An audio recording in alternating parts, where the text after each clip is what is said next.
वालेकुम वीवर्स, आज हम बात करेंगे तीसरे टेस्ट के 5वें दिन के खेल के मुतल्लिक़। आज सुबह से बारिश जो कि बार बारिश जारी रही। पहले बारिश तेज़ होती रही, फिर बूंदाबांदी होती रही, जिसकी वजह से ग्राउंड को खुश्क करने में काफ़ी मुश्किलात का सामना करना पड़ा इंग्लैंड के स्टाफ को। आज तेज़ बारिश के बाद तकरीबन उम्मीद ख़त्म हो गई थी कि टेस्ट मैच जो है इसका नतीजा नहीं निकल सके, मगर एक दिलचस्पी जिसकी खातर इंग्लैंड के प्लेयर, तमाशाई, क्रिकेट सब इस इंतज़ार में थे कि जेम्स एंडरसन अपनी 600 विकेटें मुकम्मल कर लें। ख़ास तौर पर इस मकसद के लिए ग्राउंड स्टाफ की मेहनत हुई ताकि एंडरसन अपना रिकॉर्ड इसी टेस्ट में अचीव कर सकें, क्योंकि करीब कोई इंग्लैंड की टेस्ट सीरीज़ नज़र नहीं आ रही थी। कुछ अरसे के बाद ही टेस्ट मैचेस खेलने जा रहे हैं इंग्लैंड, और उतनी देर तक जेम्स एंडरसन को एक विकेट के लिए इंतज़ार करना पड़ रहा था। लिहाजा एंडरसन के इस रिकॉर्ड की खातर इंग्लैंड के क्रिकेट ग्राउंड के स्टाफ ने बहुत ज़्यादा मेहनत करी। ये काबिल सताइश है। चले क्रिकेट का एक आलमी रिकॉर्ड जो है वो बन जाए। तो बारिश के तवील इंतज़ार के बाद आज जब क्रिकेट का मैच शुरू हुआ तो पाकिस्तान के 100 रन्स पर 2 खिलाड़ी आउट थे। क्रिस ब्रॉड और जेम्स एंडरसन ने बॉलिंग का आगाज़ किया,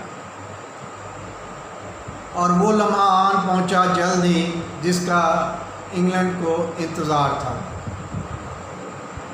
अज़हर अली बाहर जाती हुई बॉल जो कि बाउंस हुई उस पर एज दे बैठे, जो कि जो रूट ने कैच पकड़ लिया, और इस तरह जेम्स एंडरसन क्रिकेट की तारीख के पहले फास्ट बॉलर बन गए जिन्होंने 600 विकेट मुकम्मल किए। इससे पहले 600 या 600 से ज़ायद विकेट मुकम्मल करने वाले दोनों स्पिनर हैं, जिनमें श्रीलंका के मुरलीधरन और ऑस्ट्रेलिया के शेन वॉर्न हैं। दोनों जादूगर स्पिनर थे। उनकी कारकर्दगी किसी से ढकी छुपी नहीं। इंतहाई क्लास का वक्त उन्होंने गुजारा क्रिकेट की तारीख का, और मुद्दतों याद रखा जाएगा। उनके बाद जेम्स एंडरसन ने अपने कैरियर के आखिर में ये रिकॉर्ड अपने नाम कर लिया। अब दूर दूर तक अभी कोई चांस नहीं है सिवाय क्रिस ब्रॉड के, जो 500 से ज़ायद विकेट लेने वाले बॉलर बन चुके हैं। उम्मीद करते हैं कि शायद क्रिस ब्रॉड ये रिकॉर्ड तोड़ने में कामयाब हो जाएं, मगर अभी काफ़ी वक्त दरकार है। हम मुबारकबाद पेश करते हैं कि जेम्स एंडरसन ने जो ये तारीख़ी अचीवमेंट की है, इस पे वो वाकई तारीफ़ के मुस्तहक़ हैं और मुबारकबाद के मुस्तहक़ हैं। जैसे कि साबिक़ क्रिकेटर्स ने भी उन्हें दिल खोल कर दाद दी है उनकी इस शानदार कारकर्दगी पर। और आज का दिन जो है वो जेम्स एंडरसन के कारनामे के साथ ही तकरीबन ख़त्म हो गया था। बाद में असद शफीक ने कुछ बॉलिंग खेलते हुए रन्स बटोरे, मगर सबसे बेहतर आज बैटिंग बाबर आजम की थी, जो कि उन्होंने 63 रन्स बनाए। उनकी इनिंग्स आज बहुत दिलकश स्ट्रोक से मुज़य्यन थी। काश बाबर आजम ऐसी बैटिंग पहले टेस्ट की दूसरी इनिंग्स में भी कर जाते और पाकिस्तान सीरीज़ हारने वाला ना जीतने वाला बनता। खैर, अब वक्त गुज़र गया। रिजवानुज़्ज़मान, जिन्हें आज मैन ऑफ द सीरीज़ का एजाज़ दिया गया पाकिस्तान की तरफ से, वो भी पहले टेस्ट में क्लिक ना कर सके। बाद में उनकी बैटिंग शानदार रही। पहले टेस्ट के हारने का दुख तो होगा पाकिस्तानियों को, मगर रिजवान की अच्छी कीपिंग और बैटिंग से हमें एक अच्छा कीपर मिल गया है और उम्मीद करते हैं कि मुस्तकबिल में पाकिस्तान के लिए ये बड़ा खुशाइंद होगा कि मोहम्मद रिजवान अच्छी कीपिंग के साथ साथ अच्छी बैटिंग भी करने के काबिल है। आज के मैच के अख्ताम पर man of the match Crawley को करार दिया गया, जिन्होंने 267 रन बनाए और इंग्लैंड की तारीख के 10वें बैट्समैन हो गए जो हाईएस्ट स्कोर बनाने वाले प्लेयर हैं।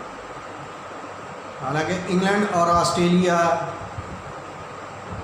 की क्रिकेट तारीख सबसे पुरानी है क्रिकेट की टीमों में, मगर 267 रन्स बनाने के बाद वो 10वें नंबर पे शुमार किए गए।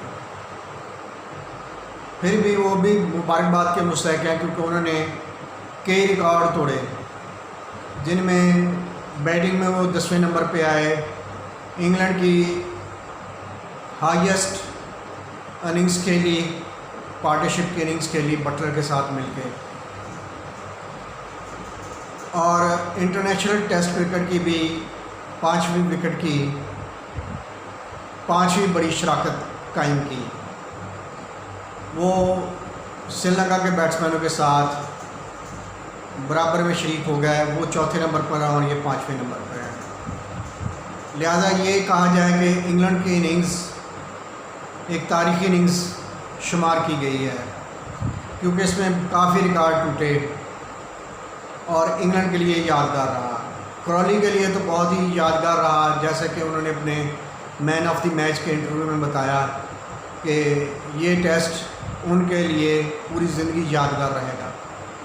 उनकी ये मेडन डबल सेंचुरी थी, बल्कि सेंचुरी भी डबल सेंचुरी भी ये उनकी मेडन ही है। इंग्लैंड की तरफ से मैन ऑफ द सीरीज़ का एजाज़ बटलर को मिला। वो वाकई इसके हकदार थे क्योंकि ओल्ड ट्रैफर्ड का टेस्ट बटलर और वोक्स की शानदार कारकर्दगी की वजह से इंग्लैंड जीता। और ये टेस्ट मैच जिसमें पाकिस्तान एक मौके पे इंग्लैंड पर हावी हो चुका था, 4 विकेट जल्दी ले लिए थे, मगर उन्होंने 300 से ज़ायद रन्स की पार्टनरशिप क्रॉली के साथ बना के इंग्लैंड को विनिंग स्टेज पे ले आए। ये तो पाकिस्तान के कप्तान की एक अच्छी इनिंग्स की वजह हुई जिसकी वजह से हम टेस्ट मैच की बराबरी पे आए। और ख़ास तौर पर बारिश का जिक्र करना बनता है, जो पाकिस्तान के मारूफ फास्ट बॉलर फॉलो होने के फ़ौरन बाद बारिश को याद कर रहे थे और उनकी मन की मुराद पूरी हुई और पाकिस्तान इस बारिश की वजह से टेस्ट को ड्रा करने में कामयाब हो गया। अब पाकिस्तान को अपनी बैटिंग के लिए जो खामियां हैं उन पर नज़र रखनी चाहिए, क्योंकि हर सीरीज़ में हर मैच में बारिश बचाने नहीं आएगी, प्लेयर्स को कुछ खुद भी करना पड़ेगा। इस सीरीज़ के इनकाद पर इंग्लैंड क्रिकेट बोर्ड और इंग्लैंड के कप्तान ने पाकिस्तान और वेस्ट इंडीज़ का खुसूसी शुक्रिया अदा किया और बटलर ने भी ख़ास तौर पर इसका जिक्र किया कि कोविड के वबा के दिनों में पाकिस्तान इंग्लैंड आके खेला और इस तरह क्रिकेट जो है वो शुरू हो चुकी है दुनिया के कुछ ममालिक में। जैसे वेस्ट इंडीज़ में CPL शुरू हो चुका है और आने वाले दिनों में इंडिया शारजा दुबई में IPL खेलने जा रहे हैं। उम्मीद की जा रही है कि आने वाले दिनों में हमें अच्छी क्रिकेट देखने को मिलेगी, क्योंकि अब पाकिस्तान इंग्लैंड के साथ 2020 मैचेस खेलेगा। उम्मीद करते हैं कि पाकिस्तान अब टेस्ट सीरीज़ में अपने कदम जमाने के बाद 2020 में अच्छी परफॉर्मेंस दे और अपनी खोई हुई साख बहाल करते हुए जीत की खुशी के साथ पाकिस्तान वापस आएँ, ताकि पाकिस्तान के अवाम, क्रिकेट के शायकीन उस जो शिकस्त हमने इस सीरीज़ और टेस्ट मैच में हुई है उसका कुछ तो उजाला हो सके। और इंग्लैंड के लिए अभी चैलेंजेस बाकी हैं, क्योंकि ऑस्ट्रेलिया की टीम भी इंग्लैंड से खेलने के लिए तैयार है, वो भी 2020 मैचेस खेलने आई है। उम्मीद करते हैं कि क्रिकेट पे आने वाले दिनों में बात होती रहेगी आपसे। आप हमारा YouTube चैनल सब्सक्राइब करें, शेयर करें, कमेंट करें और लाइक करें। Thank you. अल्लाह हाफ़िज़।